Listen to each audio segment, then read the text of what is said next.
तर नमस्कार मंडळी, तुमचं मी या माझ्या मराठी लाईन चॅनलवर मनापासून स्वागत करतो. तर मंडळी, आजचा आपला विषय आहे लाडकी बहीण योजना. मंडळी, आतापर्यंत बऱ्याच लोकांना मंडळी ह्या लाडकी बहीण योजनेमधून 3,000 रुपये पडले आहेत. पण अजून मंडळी असे बरेच लोक आहेत ज्यांना आतापर्यंत पैसे पडले आहेत. चला तर मंडळी, मग ज्या नागरिकांना आतापर्यंत पैसे पडले आहेत मंडळी, त्या नागरिकांचे ह्या दोन गोष्टी मंडळी, ह्या आधार कार्डची लिंक आहेत का ते देखील पाहणं गरजेचं आहे. तुम्हाला मी आजच्या व्हिडिओमध्ये ते सांगणार आहे मंडळी.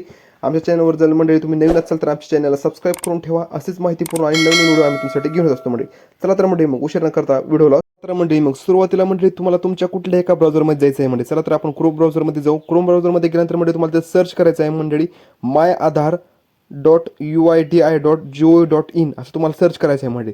जसं की तुम्ही पाहू शकता मंडळी, मी ते सर्च करत आहे की myAadhar.ui.gov.in असं सर्च केल्यानंतर मंडळी आपल्याला खाली सर्च ऑप्शनवर क्लिक करायचं आहे मंडळी. सर्च ऑप्शनवर क्लिक केल्यानंतर मंडळी आपल्याला पहिलीच UID म्हणजे आपल्या आधार कार्डची जी वेबसाईट आहे म्हणजे ती आपल्याला पाहायला भेटेल. त्या वेबसाईटवर आपल्याला क्लिक करून घ्यायचं आहे. चला तर मंडळी, मग तुम्ही तुमच्या आधारच्या वेबसाईटवर क्लिक केल्यानंतर मंडळी आपल्याला पुढचं पेज म्हणजे वेलकम टू माय आधार असं तुम्हाला बघायला भेटेल मंडळी.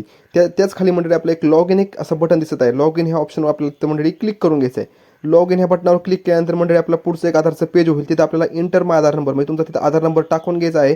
आणि त्याच्या खालीच मंडळी इंटर द कॅप्चा असं एक ऑप्शन दिसेल. आपण आपला आधार नंबर टाकून घेतला मंडळी, त्याच्या खाली आपण आपला कॅप्चा टाकून घेऊ. कॅप्चा टाकल्यानंतर मंडळी त्याखाली आपल्याला एक लॉग इन विथ OTP असा एक ऑप्शन बघायला भेटेल. लॉग इन विथ OTP म्हणजे आपला जो आपल्या आधार कार्डला मोबाईल नंबर लिंक आहे त्याच्यावर एक आपला OTP जाईल मंडळी, 6 अंकी OTP जाईल. तो आपल्याला तिथं OTP त्या इंटर माय OTP मध्ये टाकून घेता येईल. चला तर तुम्ही पाहू शकता आपला नंबर OTP आलेला आहे. तो OTP आपण ते टाकून घेऊ. जसं की तुम्ही पाहू शकता तो OTP आपण ते टाकून घेत आहे. तो OTP टाकल्यानंतर मंडळी त्याच्या खालीच आपल्याला एक लॉग इन असा एक ऑप्शन बघायला भेटेल. तर मंडळी, मग त्या खालच्या लॉग इन हे ऑप्शन मंडळी आपल्याला क्लिक करून घ्यायचं आहे. लॉग इन हे ऑप्शनवर मंडळी क्लिक केल्यानंतर मंडळी पुढे आपल्याला आधार कार्डचं जे मेन पेज आहे मंडळी ते आपल्याला बघायला भेटेल. त्यामध्ये मंडळी भरपूर ऑप्शन दिसतील, जसं की ॲड्रेस अपडेट, खाली बँक स्टेटस असे भरपूर ऑप्शन बघायला भेटेल. त्यामध्ये मंडळी आपल्याला बँक स्टेटस म्हणजे तुमच्या आधार कार्डला कोणती बँक लिंक आहे ते तिथं पाहायला बघायला भेटेल. त्यामुळे मंडळी आपलं बँक स्टेटस जे आहे त्याच्यावर आपल्याला क्लिक करायचं आहे. बँक स्टेटस ह्याच्यावर क्लिक केल्यानंतर मंडळी तुम्हाला तुमच्या आधार कार्डला कोणती बँक लिंक आहे म्हणजे तुमच्या आधार कार्डला कोणती बँक संलग्न आहे ते तुम्हाला तिथं पाहायला बघून जाईल मंडळी.